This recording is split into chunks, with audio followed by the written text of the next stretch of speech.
It's our Ask Virardi 118 live streaming episode, and I'm so happy today to welcome Memnia Theodorou here at Ask Virardi. Memnia, it's a pleasure to have you.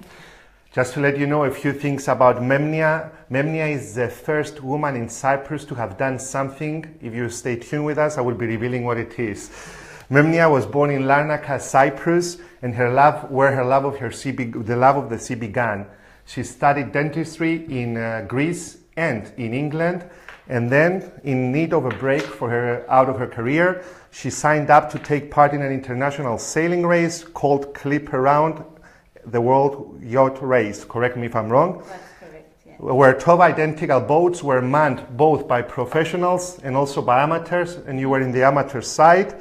And they were going to go through the most treacherous weather systems around the world over 11 months. She signed up for the first leg, where she crossed the Atlantic from London to Rio de Janeiro in 28 days. But Memnia liked it so much, and she continued signing up for the race, and she has done over 18,000 nautical miles. She's the first Cypriot woman to have done so. So well done for that, Memnia. Thank you very much. It's a pleasure.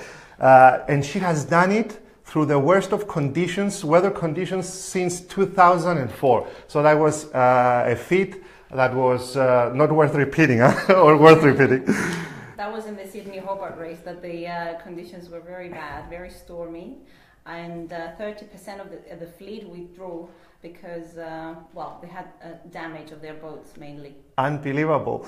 So now Memnia splits her time between England, where she practices her dentistry, and Cyprus, and we caught up here in Cyprus at the Regis offices, so thank you, Regis, for hosting us.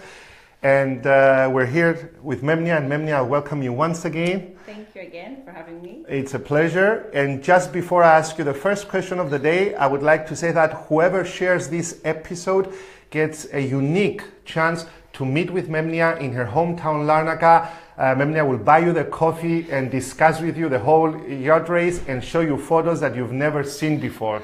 Yes? Yes. In those treacherous conditions. Share the experience with someone else, yes? Excellent. So we'll have one winner, so do share the episode to be that winner. So Memnia, you've given a fantastic TEDx talk in Nicosia, and you discussed your whole experience. And I would like to start, before going into our fans and friends questions, I would like to start with a question. As soon as you walked onto the red carpet, on the podium, you said, getting up here and speaking in front of a crowd, I find it more fearsome than entering a yacht race. So That is correct. I was a lot more stressed walking up to that stage and speaking in front of a big audience than I was going through the Southern Ocean, where it was a great physical challenge. But when you are concentrated in a physical challenge, like it is surviving in stormy conditions, then your brain is free from any thoughts, and you just concentrate on the physical work. When you have to stand up in front of people and open yourself up and be vulnerable in front of so many people is quite intimidating as a process. And I had never done this before. A lot of people ask me if I had experience in public speaking, but that was my first time standing in front of an audience ever. And if I can speak as a specialist on the subject, you did fantastically well. Thank you very much. And you did it in less than 18 minutes. You had 30 seconds to spare. So this shows that you've learned a lot of things on that yacht race, to be meticulous, on time. I had to prepare myself a lot. It doesn't come naturally to me to stand up on the stage. I did a lot of preparation. Excellent. So before I go into my questions, I would like to go into our fans and friends questions. Sure. Now the people watching us know exactly what you've done and how you did it, and you're going to be telling us how you did it. The first question starts from Stasis, and he's asking the following. Dear Memnia, on your TEDx talk you said, I will not give up on it. I believe you said, I will not give up on me. On me, yes. I will not give up on me. Were there moments, as Stasis is asking, that you said, I'm giving up? And if yes, how did you deal with that? Hi Stathis, thank you for the question. A very interesting question indeed. Yes, I was going through a tough time in my life, and there were a lot of moments that I said, I give up, this is not worth it. I was having trouble at work, trouble at home, trouble in my relationship. It just got to a point that it was overwhelming, and I tried a lot of ways. I tried with exercising, I tried with therapy, I tried with a lot of ways, and nothing seemed to be working. So for quite a few times I thought, I give up. And then I signed up on this race and I said, no, this is my last chance and I will not give up on me, and I will do anything that it takes to get me out of this downward spiral that I was in, and it worked for me. So it worked. Can you please tell us how many days or months you were out in the sea? Because I got a bit confused. I said 28 days was the first leg, and then you continued on. Yes, well, I had only signed up for the first leg. This race goes around the whole world, yes, sailing, and it's a race. Yes. You compete against the other yachts. So when it's raining and stormy, you can't just go down below and hide from the weather, because you have to keep going. I had never been in the sea for too long, so I had only signed up for the first leg, which is crossing the Atlantic, and that is 28 days. But because I liked it so much, I liked the experience so much, I kept signing on. So it was about 5 months, roughly. 5 months. I sailed until Australia. Okay, can I stray a bit away from our fans' questions and ask you, I heard that you had an accident, one of the crew members had an accident there. Can you please describe what happened? Because I found it very interesting in your TEDx talk, so please. Yes, John is my crewmate, he was my crewmate, and it was needed for him to go up the mast where the sails are held, because something happened up the mast and he had to climb up, which is pretty high, I think it's 90 feet or something like that. Unfortunately, the boat was a little bit rocky, and he had unclipped for a split second, and that was enough for him to swing around the mast, and he hurt himself to the point that he nearly passed out, and he couldn't come down on his own. So our skipper had to go up and help him down. There is no medic on board. We take on this responsibility. Our skipper takes on this responsibility. He's trained for situations like this, but nonetheless, he's not a doctor. Dislocated shoulder? No, he lacerated his armpit, so he needed 17 stitches in the end, and he also broke his wrist, so we had to put it in a cast that we made on the boat. Unbelievable. So we had to stop the boat from racing and go down below. We had to call a medical praxis, they're called. They're a medical, let's say, service, satellite service. They give us instructions on how to do certain things if we need help. But you've done the stitches yourself, the crew has done the stitches themselves? The skipper did them ourselves. Unbelievable. Our skipper did brilliantly. And that was the first time you were watching someone doing stitches without being a professional? Well, I place stitches in the mouth, but they're not like 1 centimeter stitches. That was a big wound there. I nearly passed out. The dentist who nearly passed out. So. I shouldn't be saying that, but yeah, it was very difficult. Excellent. I'm going to start the second question, even though I want to stay on our subject, but we can come back with Savas's questions. Stathis is saying, also please let us know, do you prepare your patients to face the fear of visiting a dentist? You have to, inevitably, Stathis, because everybody is very nervous when they come to the dentist. And you sense that. It helps if you are in a place for a long time, as I was in my job for 7 years, because you get to know the patients. And if you see them that they're very nervous, normally I would start with small steps. I would start with something little that needs to be done and just kind of ease them in. You try to joke a little bit, and I try to explain everything beforehand. I prefer not to lie, oh, this is not going to hurt at all, because then they don't trust you. I'd rather say, okay, this is going to hurt a little bit. It will just be for 2 seconds, bear with me. And just build trust. It takes a bit of time. It doesn't just happen in one appointment. Excellent. I love what you've said. I'm going to use it for my seminars as well on sales, customer care, on trust. Okay. Savas's question, Memnia, how difficult was it for you to leave your comfort zone and choose the adventure? For those of you who haven't heard, Memnia was the first Cypriot woman to have sailed from London all the way from England all the way to Australia, more than 18,000 nautical miles. And she's telling us about her experience. She's also a dentist. So Sava's question was, how is it for you to leave your comfort zone and choose the adventure, Memnia? Thank you, Savas, for the brilliant question. It was actually quite difficult at the beginning. I had been toying with the idea for quite some time. It was in and out of my mind. I was thinking about applying For me, unfortunately, had to get to the point that everything else in my life was falling apart to take the decision to step in out of my comfort zone. So I was literally pushed outside my comfort zone. But I'm very glad that this happened. It is a difficult decision, but it's very rewarding in the end, and I would encourage everyone to step outside their comfort zone. So here comes Saba's second question. Please be so kind as to why you think someone should leave his or her comfort zone and take the risk. Well, the rewards that I got were beyond belief. My life changed dramatically after that. I regained self-confidence. I believe that I can do anything I put my mind into now, and I don't know, it's very liberating to feel that you've achieved something so big that you never thought you could do. And stepping out of your comfort zone doesn't have to be sailing through the oceans. It could be trying to speak to a new person that you don't know every day, making new friends. Sometimes that's more daunting than doing something physical. If you ever write a book, I think this is how you should start it. You get everyone interested, involved, and it's going to become a best-selling book. Oh, I have a feeling. Ideas. Yes, I'm giving you ideas. That's how you should start.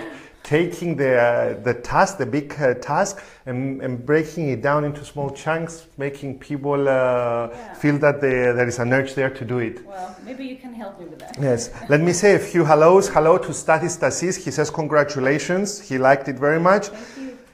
Also, Evis Zenios says hello to all of us. And Doros Theodorou from SIDA.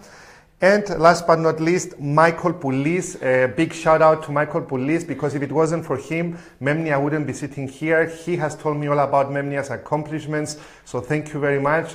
Thanks to Australia. Thank you very much.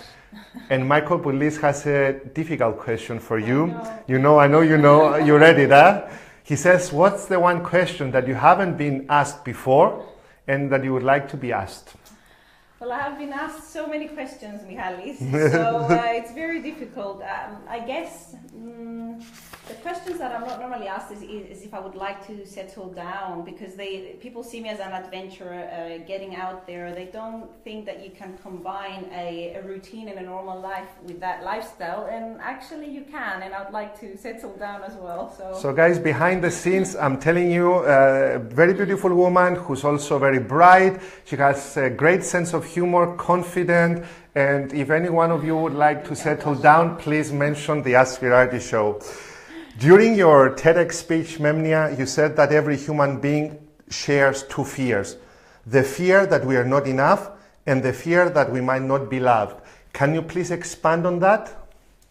Well, I heard it somewhere as well, and it just resonated with me. And after speaking with many people, I think that a lot of people share this fear. Like when you enter a new relationship, or when you meet new people and you want them to become your friends, you always have this fear: am I going to be enough? Am I going to be liked for who I am? Am I going to be loved?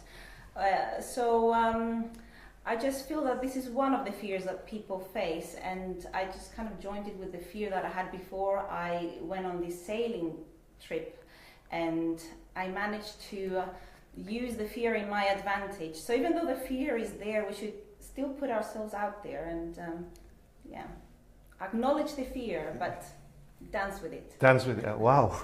You should write that book. Dancing with Fear. So, Memnia, being on that journey, has it helped you overcome these two fears, or has it given you answers to these two particular fears? Overcome, I don't think is the right word, because I think that some fears will always be there. It's more about learning how to recognize the fears and don't allow them to manipulate your life. Don't allow them to lead your life. Learn to live with them and recognize, is this me talking now, or is it my fear? Am I going to this path because my fears are making the choices, or am I?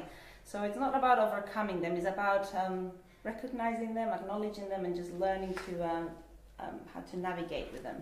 And if I can talk about the second fear and then move on to another question about being loved. You talked very highly about your team, and you have said what's important in a team to be recognized, because you said if the journey was taken with other people, the exact same journey, it wouldn't have been the same experience. So can you please tell us a few things that you mentioned about teamwork and about what you elicited, what you gained out of that team? because when I was weighing it also for my team with Marina, or in my wedding life, my married life with my wife Christine, I found that those attributes are special attributes. So can you please elaborate on them? Yes, well, that is correct, and I felt that deeply, that my team had always been very supportive, and had I not had that team, I don't know if my journey would have been so amazing or so fulfilling. So I use that as a metaphor to say to people that the journey, meaning life as well, not just my sailing journey, it can become better if you surround yourself with people that you can align yourself with, that they can encourage you, support you, push you out of your comfort zone. And most of all for me at that time, I found people that believed in me when I struggled believing in myself, because I was at a low point in my life, and I found a team that was willing to listen to me and encourage me and teach me things. So it is very important to surround yourselves in your lives with people like that, I feel. Excellent, excellent. Since we're talking about your team, how old was the oldest member in your crew?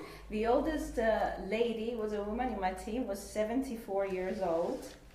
And she signed up for a leg, I believe, one leg, yes. Yes? Yes. Was she looking out for you, or were you looking out for her? Or? Actually, she's a very experienced sailor. I hadn't sailed with her because each one of us signs for different legs. So I hadn't actually sailed with her, but she's a very experienced sailor. So I think she was very useful to the team, I believe. And this is a myth, a misconception that older people or women, sometimes they can't contribute as much in the sailing world, but I think there's a lot to learn there. Talk to us about mother duty. You mentioned in your speech about mother duty. You also said brave or mad. Give us an answer if you're brave or if you're mad or if both, please. So mother duty is one of the many responsibilities that we had to undertake on board. Basically what it is you're responsible for cooking for everybody, for 20 people, even through storms and everything. People have to eat, or else how are you going to raise, how are you going to survive? So you cook 3 times a day for 20 people on an angle of 45 degrees, and it feels like you're inside a tumble dryer when you do that. You're also responsible for wiping down and cleaning the boat very thoroughly, because it's 20 plus people living there. You know, it's very difficult to use the facilities on board, so you come out of the facilities and people start touching the walls to support themselves. You have to wipe down very thoroughly every day, once or twice a day for sure. So this is the responsibility of the mothers, as they're called, and we rotate. It's 2 people every day, like they rotate, 2 people different days. Unbelievable. Let me ask you a few more things. That's what I heard on your TEDx talk. It really resonated with me. And play full out to give your 100% to whatever you do. How does this apply in yachting and also in life? Well, shouldn't you keep some reserves?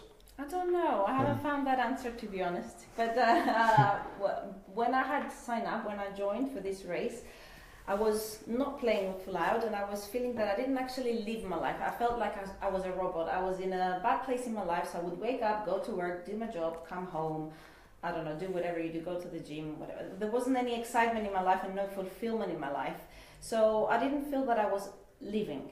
And when I went in this race, I was encouraged, but it also stayed with me that I had to give my best self for my team. This is what motivated me. I didn't want to let them down. So I started, giving my 100% and playing full out, and that's what I mean. And I think that you can bring this onto life, because any task you take on, whether that's your job or your relationship or a yachting race, whatever, if you're just taking it lightly, you will never succeed, I don't think. It will just be, well, will this succeed? Well, whereas if you put your 100%, even if it doesn't succeed, you still have peace of mind that you've tried your best. So that was my attitude, the attitude I left the yacht with. And just one last thing before I go to one of the questions from our fans and friends. Smile when you're down. Has this slogan came to you whilst you were on the yacht? Did you know that from before? Were you practicing it or not? Well, is this from my TEDx talk? Yes. Yes, what I said was people who give you a smile when you're down. Yes. So, yes, I found that with my team a lot, that they, we picked up, even though we couldn't talk a lot because you're going through tough weather, you couldn't always talk a lot, they would sense that you weren't having a good day, and they would come and give you a hug and smile to you, and then your instinct is to smile back, and you need these people in your life, people to bring you up. Are you still in touch with these people?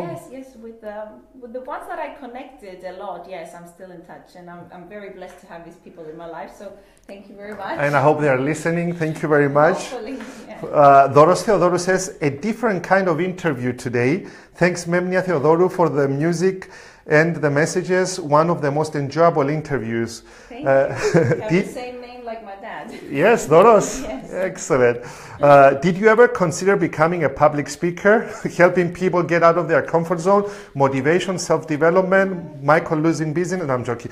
Yes. It did cross my mind. I wouldn't really know how to go about it. I know how to go about it. Yes. We'll have a private chat. Yes, we have a private chat. On the 13th of June 2017, we have our next public speaking course. And I'm offering a free of charge place to Memnia to come complimentary and join us and learn the secrets of public speaking. So you're more than welcome at the 4 seasons, 3 coffee breaks and 1 lunch included, plus 7 hours of public speaking, how to go about becoming an excellent public speaker. Thank you, Doros, for the question. I got a free invitation now. That's it. Marina, please note it down. Kostas Kostandi is asking the following. How would you recommend taking this inspiring journey into different parallels, such as advocating for road safety, assisting refugee camps, or empowering women? How would you recommend taking this inspiring journey into different parallels? And I think you also advocate for something, so please go ahead and tell us. Thank you, Costa, for the brilliant question. Well, recently I had been invited by IFED to speak in a women's event organized by women and for women, but men as well.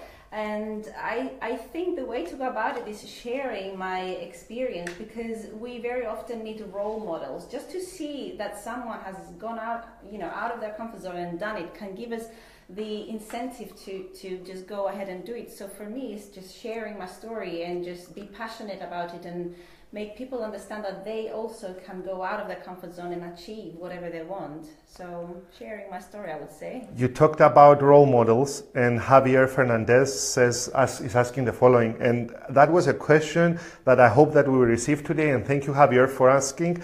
Now that you become a role model, who are your role models and why, if you have any? Well, that's a difficult question. Thank you, Javi, for the question. Yes.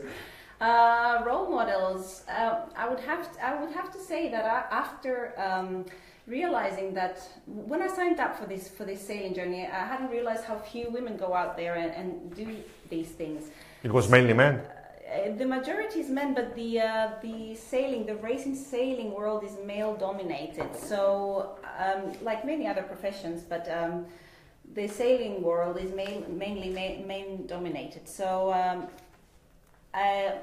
My role models will have to be other women sailors like Ellen MacArthur and Dee Kafari, who have achieved big things going around the world on their own, in both directions. Dee has done so. So they are my role models. And every woman who just defies what the naysayers say. Even Madonna gave a great speech in the last awards, and I had never been a big fan of Madonna, I have to say, but after that speech, it really changed the way I view her. So yeah, powerful women, I'd say, like Madonna, Michelle Obama, and the sailors, obviously. And the sailors, excellent. Spiridulla Spiru says hello Spiridulla. And Theodorou says, that's nice, kudos to Michael Virardi for the free seminar. Thanks, Memnia Theodorou, for the answer. So Memnia, just before we close, I would like to finish with the words that you've given in your TEDx speech. You said that the worst of times in your life can lead to the best of times in your life. Can you please expand on that? And so we close with this one. Yes. Well, I found that while going through some tough times, it's very easy to think that this is it, this is the end, failure is the end. It's very easy to just get a bit depressed about it. But what is going on is you're actually exploring yourself and seeing ways that you can get out of that depression mode, let's say. So it is actually the opportunity to rethink your life, see where you want to head, see what you want to achieve, and actually do it. So I think in those down moments, you have the opportunity to work on yourself more. Excellent. Any last message you would like to hand out to our fans and friends just before we close? I just want to say thank you very much to everyone who has watched and put a question, and just go out there and just go after your wildest dreams. You have nothing to lose, only to gain. Dear friends and fans, you have nothing to lose, only to gain. If you like to meet this wonderful lady, you just share this episode. Even if you're not watching it live, you can share it after that. And in 2 days, we're going to have the winner. You can spend some time with Memnia in Larnaca, her hometown, and glance over the photos and learn about her experience. I have seen a very truthful, honest, and humble lady who has managed to conquer her fears, not overcome them, but conquer them. And she has told us that in that journey you learn a lot, you become friends with various personalities whom you keep forever, and at the end of the day, the worst of times can become the best of times in your life. Thank you very much, Memnia. Thank you very much for having me here. It's a pleasure and an honor. Dear friends and fans, we'll be back on the 3rd of April with yet another Ask Virardi live streaming episode. Thank you.